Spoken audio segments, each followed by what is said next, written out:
Денеска предпладне возач со возилото удрил во ученик на улица пред училиште и побегнал од местото на несреќата.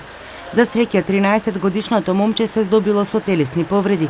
Незгодата, информираат од полицијата, се случила во центарот на Штип на улицата Васил Главинов. Полицијата трага по несовесниот возач. Кампањите за поголема безбедност на децата на улица не допираат до сите возачи.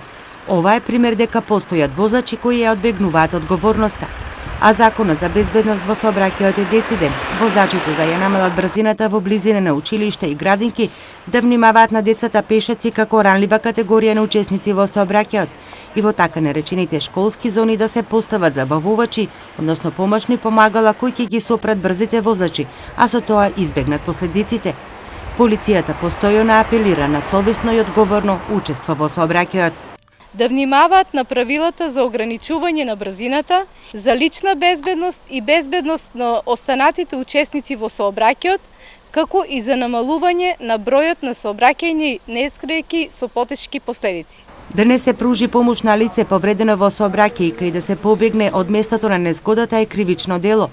По се изгледа дека уште многу ќе треба да се работи на сообраќајната култура, која сите ја бараат, но без резултати на терен.